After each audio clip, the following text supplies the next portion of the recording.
Major news today, a political earthquake in the House of Representatives. House Majority Leader Eric Cantor losing his primary last night in Virginia's 7th District. It has to be ranked as the biggest primary upset ever for a member of the House leadership. But our next guest did much the same thing back in 1992. Pete Hoekstra upset NRCC Chairman Guy Vanderjagt in a Michigan Republican primary that year. And Pete joins us right now. Pete, we're so glad to have you via Skype. Cantor raised nearly $5.5 million, spent $5 million. Dave Brat raised $122,000, or spent $122,000 out of his $200,000 war chest. Quick check of the math. Brat gets outspent 20-1 and wins. How do things like this happen?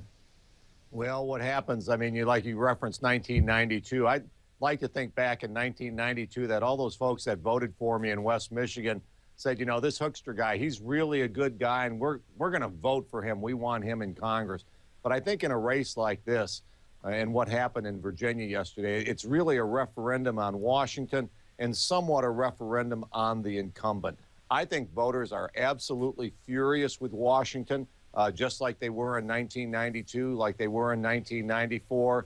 And somewhere over the last number of years, Eric Cantor probably has disconnected with the voters, and they identified him as being more aligned with the interest in Washington rather than the interest back in his home district. You put those two things together, you can outspend your opponent 20 or 30-1, but if they think you've gone DC on them, and if they hate DC, you're going to lose. And if the voters are motivated to come out in this primary, and obviously conservatives were motivated, the signature issue for Dave Brat, just steadfast opposition to amnesty. Is this message going to get through to the House Republican Conference? I think it will. Again, I think you got to be a little careful about misreading too much into any specific issue. But yeah, if there was an issue, it was immigration, it was amnesty. And you bet the leadership in Washington are going to be very, very closely focused on, you know, exactly how this guy beat Cantor and what the issues were. And they're going to be very careful. I can still remember the first time I came to Washington after I beat Congressman Vanderjagt. I got there, all these folks who would never have talked to me. I came to Washington, you know, sometime in September. The doors were open, and they only had one question. It wasn't to welcome me or to criticize me. It was, how did you do that? What happened? Because they all wanted to make sure it didn't happen to them. Well, let's retrace it. And though Guy is no longer with us, rest his soul, he remained a genial presence. And I would see you two interact in Washington in the days following your upset win and when I came to Congress in the election following. Did Guy reach out to you? I guess the question I have for you is this. Do you expect Eric Cantor now, a couple of things.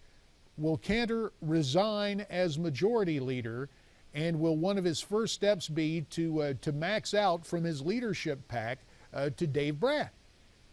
I'll tell you, the story that I always heard and why Guy and I got along very well is someone I know was on the plane with Guy the day after the primary, and they had no idea who I was, and they asked Guy, you know, hey, what about this Hoekstra guy? And I think, and Vanderjagt responded very positively. He says, don't worry, you're going to love him. He's going to be just fine. So I hope that Eric, and I'm sure Eric will be very gracious to Mr. Brat. He will max out to him. They'll come together. I don't think Eric will resign as majority leader. Heaven knows that there's going to be a scramble now for all kinds of leadership slots that are going to be opening in January.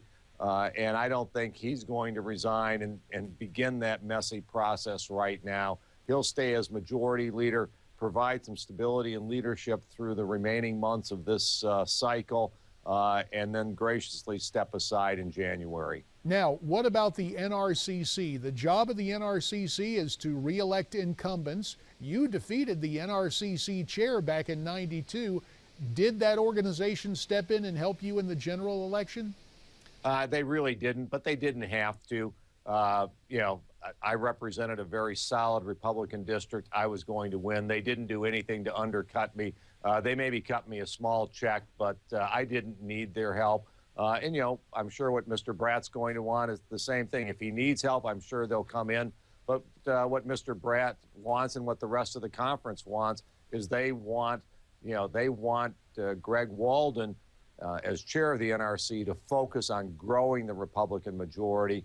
And I think that's what they're going to focus on. There has been an assumption, and your seat in retrospect there in Holland, Michigan and its environs was a safe Republican seat. Here's the question I have. The Democrats obviously are painting Dave Brat with the extremist brush and saying all that kind of stuff. Does the seat now come into play? And I don't want to get way down in the weeds, but you take a look at Virginia. Terry McAuliffe, now the governor, a deal at the legislature where one of the senior Democrats resigns to give the Republicans now a majority in the state Senate. Governor McAuliffe, well, it's weird to say that, but Terry is a guy, we know him from his dealings with the Clintons. Now he's the governor of the state. He can raise an awful lot of money, and one of Brat's fellow professors at Randolph-Macon College is now his Democrat opponent. Do the Democrats suddenly pour money into this seat and try to take it away? I doubt it. I think this is going to be a solid Republican seat. You know, I heard some of the most ridiculous things last night coming out of the mouths of Democrats as they were assessing this.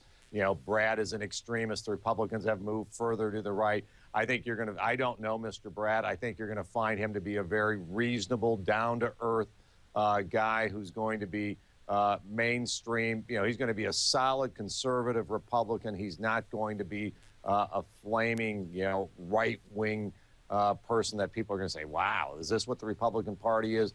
Democrats better heed the message. Folks were frustrated in 1992 when I won. The Democrats felt the weight of that frustration in 1994 when you and others came to Washington and we became the majority. Someone said last night, this guarantees Democrats are going to keep the Senate. I'll tell you, if there's one thing that people in America are mad at when they're mad at Washington, it's the Democrats and Harry Reid in the Senate and Obama. Democrats better be very, very careful about dancing on the loss of Eric Cantor last night. They better heed the lesson of 1994 that says, you know, voters are going to maybe be mad at some Republican leadership, but right now we're the in crowd in Washington, and we better watch out. Well, speaking of what people should be watching out for, last week, in fact, last Friday, Dave Brat was a guest on our program.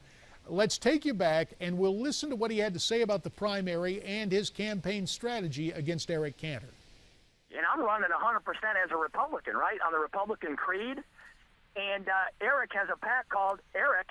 Every Republican is crucial. He's knocked thousands of Republicans out of their own rolls and wouldn't let them vote in their own district processes. So the grassroots is fired up. His team knows they're morally in the wrong across the board.